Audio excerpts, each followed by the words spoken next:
Green Man! Green Man! Green Man!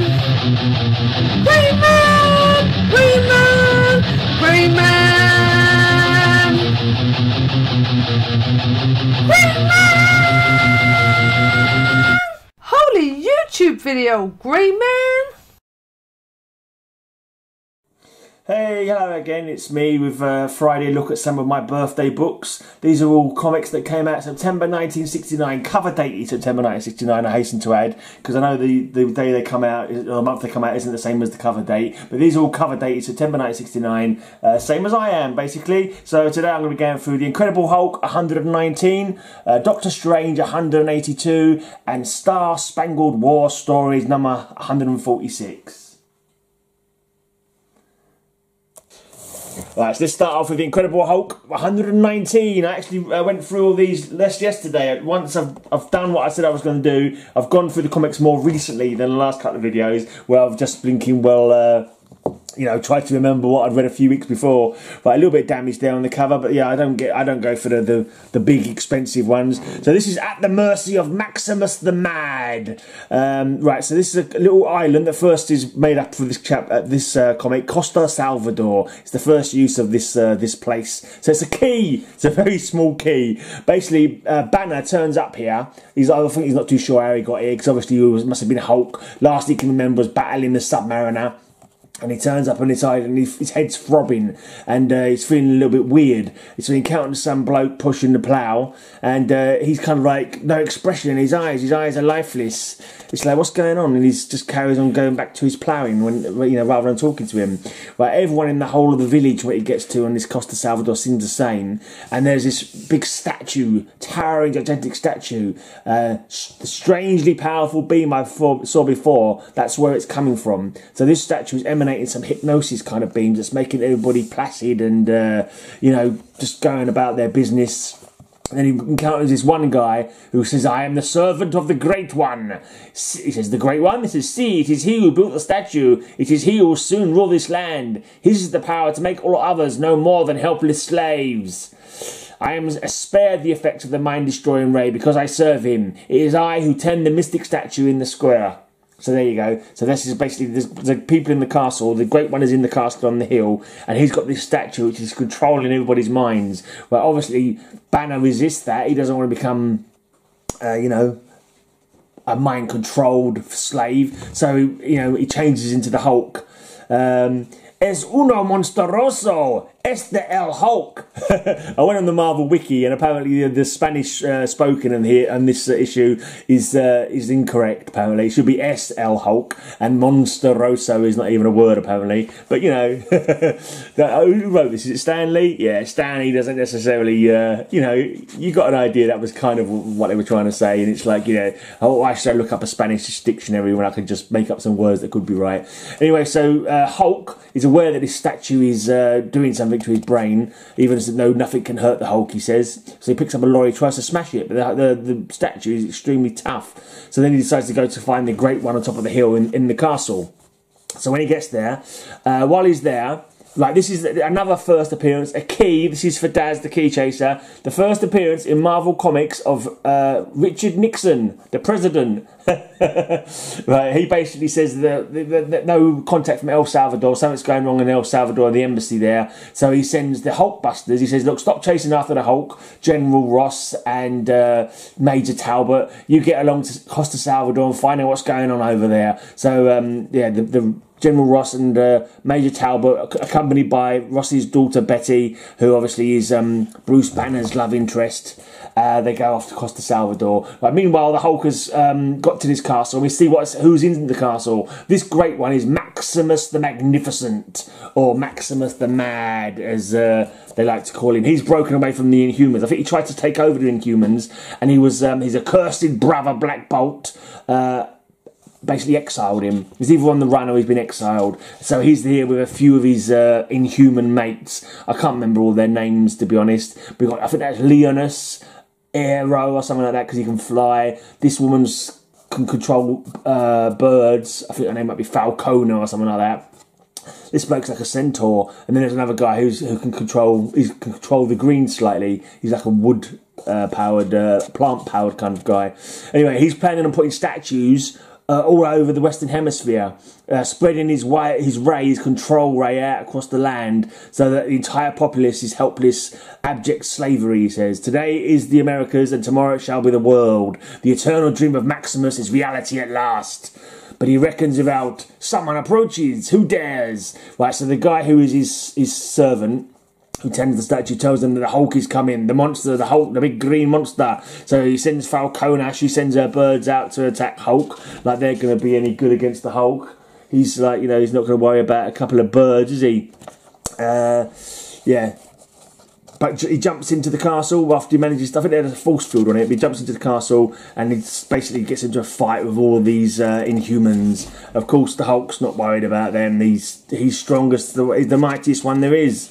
You know, he throws Leonus, this wood guy, Timberius his name is, covers him in vines, and then this flying bloke picks him up, flies him off, the Aero his name is, takes him up into the air, but he breaks free, right, gets rid of the Falcons again with a simple clap of his hands. And then we getting towards the end, the army turns up. The army are turning up. General Ross and Major Talbot are on their way. They're landing, and Maximus tries to appeal to Hulk, say, "Look, let's be friends. We're both outcasts from society, so join me against this army people that, you know, they've been bothering you a lot. So you join us against the army." And Hulk in the last panel here is, "Hulk must make choice, but how? No matter who wins, Hulk can only lose." And in the next episode we have the dread decision. So there you go. That's the Hulk 119 with the first appearance of President Nixon. Right, here we go. 182, Master of Black Magic, Doctor Strange, to fight the Juggernaut. Right, now this is a bit of a sad one, actually. This was only in poor condition, this comic, when I got it. 1.8, I think I bought it at, so it's probably quite cheap. I've seemed to have made it even less than a 1.8. The cover was only hanging on by a thread. I didn't realise how weak the cover was, actually, and I sort of, yeah. And I didn't give it quite as much tender loving care as I should have done, and the cover is no longer part of the comic. So let's just take the cover off for now. That's upsetting, but never mind. I don't think it costs too much. Right, so it starts off from the last episode. He's trapped in inside the Eye of Agamotto, his mystic amulet. It's a bit confusing, actually, but yeah. So in his studies, half of his psychic being is kind of in his study, but the other half of him is stuck in the Nightmare dimension by his old foe Nightmare. And Nightmare has managed to capture eternity, and he's using the power of eternity, and he's threatening to make the Earth's past and the Earth's future crash into the present, and basically cause untold cataclysmic trouble to the world. Right, but Strange can't do anything because he's trapped inside the Eye of Agamotto. But luckily Juggernaut is also in this realm. He must have been trapped here by the X-Men or something in a previous, or a while back. So he's called out to the Juggernaut, and the Juggernaut wants to get away from this dimension, so he faces off against Nightmare, obviously with his massive strength, but also because he's been stuck in this dimension for a while, he's learnt some mystical power of his own. So with mystical power and his own strength, he faces off against Nightmare. Meanwhile, back on the earthly plane, Stephen Strange gets a telegram. Dr. Stephen Strange. Yeah, but Wong is a bit, I think his name's Wong, this guy, he's a bit worried about him, thinking the world may end if Stephen doesn't manage to fight off the Nightmare. Right, so in the Nightmare dimension, they're battling each other. In the meanwhile, Strange is trying to escape. I can't remember how he does that now. Yeah, every second that they struggle, his hold over the eye lessens. Just a few more moments.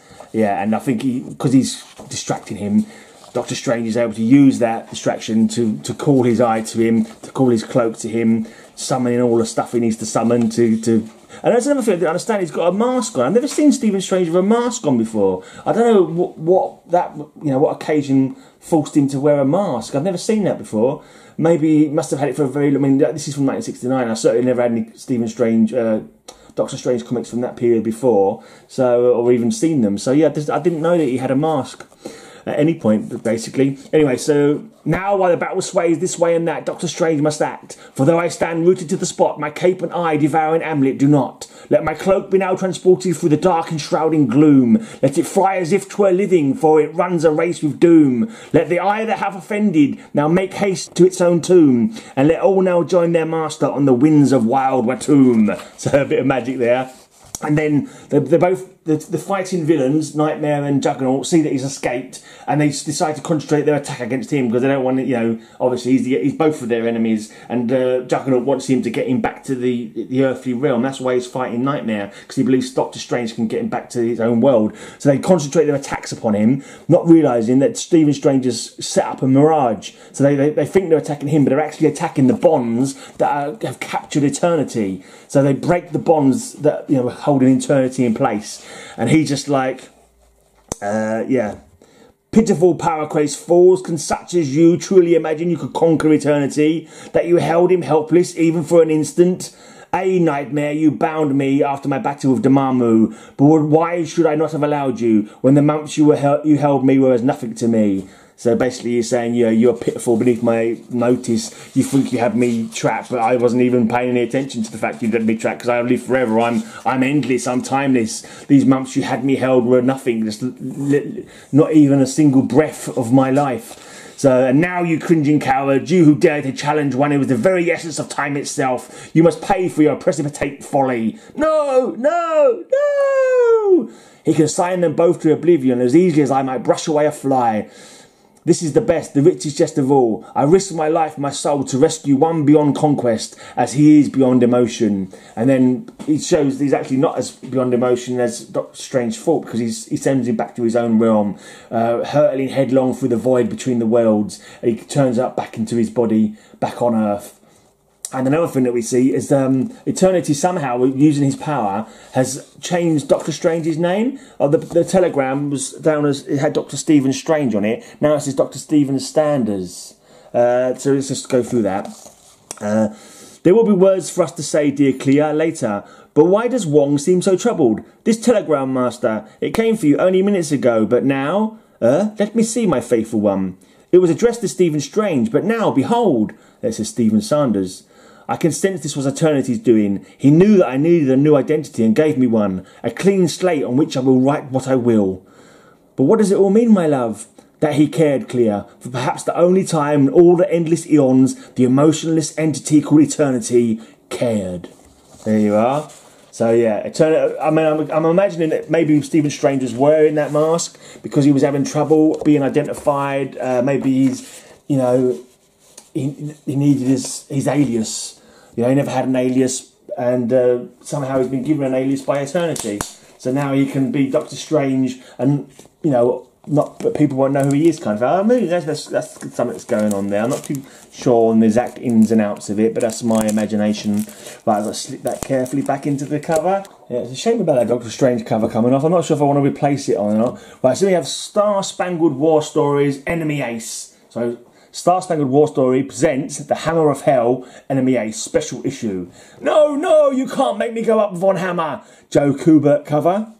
Von Hammer is basically a German air ace, and in this one it's like two stories in this, both presented as if Von Hammer is telling this scared pilot Klaus a couple of stories to try and, you know, stop him from being so scared. Basically, no, I will not go up in that papier-mâché coffin. Even the hammer of hell cannot force me.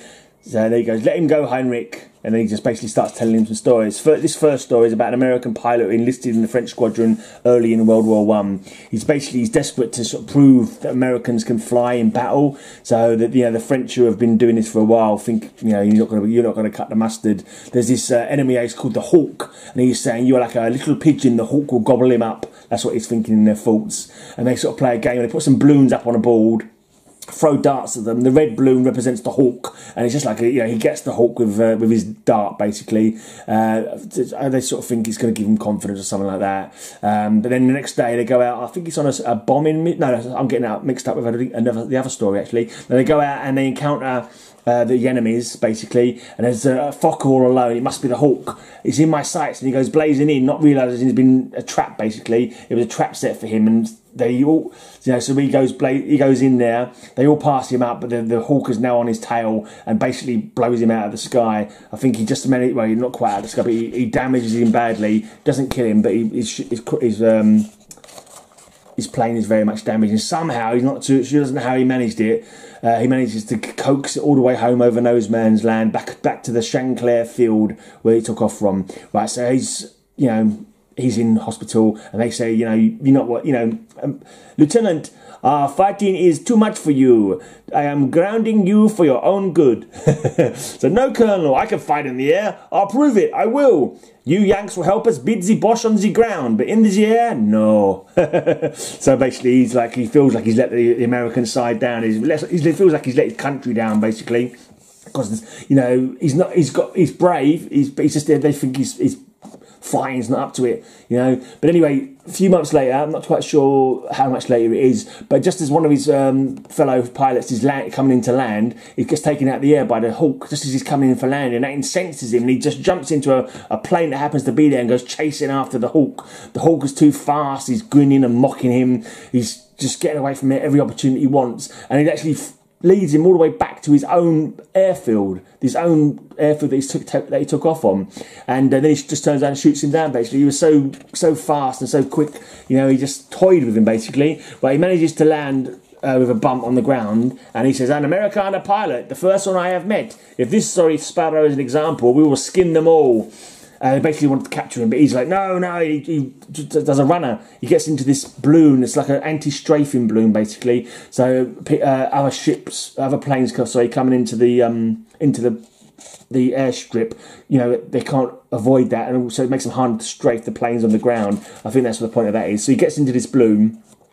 The German pilot, the Hawk, gets back into his own plane and starts taking him out with his plane. So he's in a balloon fighting a guy in a plane. The strangest dogfight you'll ever see. Right, the bullets shoot the mooring that had it tied up to the ground, and it sort of floats off, and he's just toying with him almost. He's still got the machine gun on board the balloon, but balloon's on fire. It starts to careen into the ground. It catches on the tree. He's still alive inside, and then there's a final head-on battle, and somehow he manages to succeed. He manages to take out the the German ace Hawk, and slowly, years later, he swam up out of the fog to find, "Lieutenant, you have proved that Americans can fight anywhere, even in a treetop. And here, mon brave, a souvenir of your victory. Bravo, bravo." That kind of accent went from everything from Italy to German there. It was supposed to be French accent, but yeah. So, yeah, I'm not quite sure how that would make this Klaus feel any different about going up into the air. But Herr Rittmeister von Hammer, it is different with me. I am not like the American. You are wrong, Klaus. You are more like him than you imagine. Let me tell you what I mean. There is another story I have heard that illustrates how close we are to our brother enemy. Yeah, but I don't. The two stories on here, I've got no idea how they're supposed to have influenced this scared German pilot to actually go up into the sky. Because the first one, he's got a German pilot being killed. It's like, okay, so this really experienced German ace got killed by a bloke hanging from a tree in a balloon, and that's supposed to fill me with confidence about going up into the air, is it? I don't think so. Anyway, so we start off this one. It's it's a couple of American kids, I think, and they're on board a ship that crashes into an iceberg, and as they're trying to get away, the boys have to end up escaping on different boats. The parents end up going down with the ship. But the boys are split up from this thing. They got adopted by different families, lost contact. Richard is in... Yeah, Richard has got parents. They don't know what happened to Carl and the couple who adopted him. So when war is declared, he's thinking to himself, well, my brother's bound to have signed up as well. I'll go ask around and see if I can locate my brother. So he's asking all the different services, the Navy or whatever. Anywhere he goes, he's asking, have you seen someone who looks just like me? And the bloke goes, yeah, you.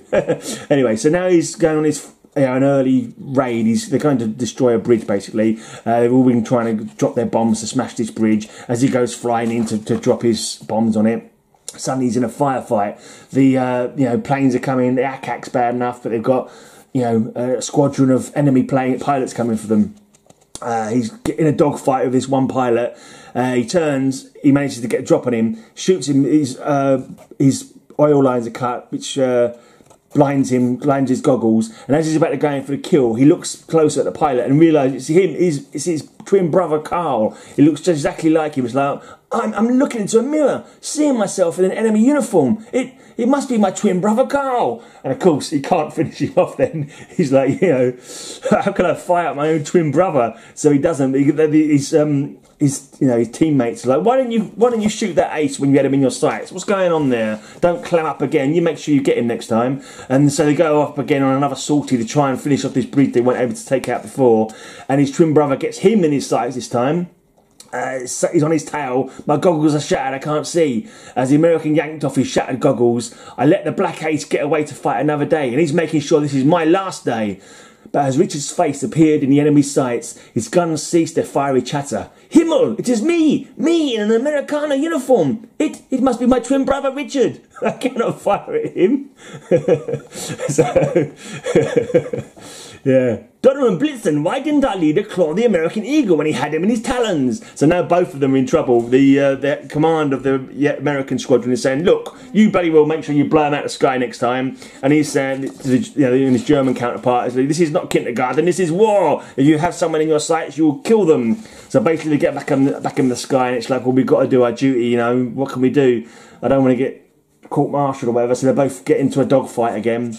Literally run out all their bullets at each other until the guns are empty, and they go into a head-on clash. It's like craziness. You think they could, they have an excuse then, say, look, I've run out of bullets. We can, I couldn't kill him. I've run out of bullets. But instead, they go into a head-on crashing to each other, and it's a bit weird. The tangled wreckage is flattering. It says flattering towards the earth, but I would have thought he would have plummeted to the earth, really. But it says flattering. Carl's unconscious, so he climbs over into his plane. And somehow they both land on the ground. There's no mention of a parachute, but I can't see if they didn't have a parachute, they would be dead, I would have thought. I'm not quite sure what happens there. It's a bit of a weird picture, that one. It's like he's falling out of his plane, grabbing hold of the other guy, or holding him in his plane or something like that. But it says here, Richard is holding the LME pilot in his ship. The Americana and Carl descend together. Anyway, they finally land on the ground, and he pulls him out of the wreckage. So there's no sign of any parachute, so I don't know how they managed to survive. I'm wondering if they're ghosts, actually. I'm not too sure. But anyway, they're on the ground, and they're sort of greeting each other. Hello, Ace. Hi, brother Ace. And that's the end of the story. I'm not sure how that is meant to help Klaus, the scared, pilot, to convince him to go into battle. I'm not sure how that's supposed to work, but yeah. And we don't see what happens either. There's no ending to that, like, story of Von Hammer trying to convince Klaus to go up into the air. So we don't know, that framing device story is not mentioned again. Right, then we've got a couple of cartoons. Captain Dring, or is it Captain D-Ring? I think it's Captain D-Ring. Anyway, and just some adverts. I think and the letters page, of course. There we are. There was a little bit here talking about the prices going up. Dear DC fans, first we would like to thank you for having bought this DC magazine, even though it cost you 3 cents more than usual. Obviously you like our magazine and consider our stories worth the extra 3 pennies. That makes us feel mighty proud. However, we think we owe you an explanation as to why it was necessary to raise our prices. Yeah, it goes on from there. You probably don't want to hear me read that out. But anyway, that's my 3 birthday books for this week. Thanks for watching. Hopefully you've enjoyed my little pathetic reading of the stories. There you are. 3 awesome birthday books from September 1969, same age as I am. They've all aged better than me, I should think. But cheers for watching, and yeah, I'll be back next week with more videos. Oh, let me shout out a couple of channels, actually. I've been trying to remember to shout out channels. So let's shout out Farley's Nerd Cave. Go and like him. He does heavy metal stuff and he does comic stuff. And who else should I shout out? Let's shout out Matilda Gothica. Yeah, shout out Matilda Gothica as well. She does some cool art and she does little reviews of comics as well on there. And yeah, go and like her channel. Cheers.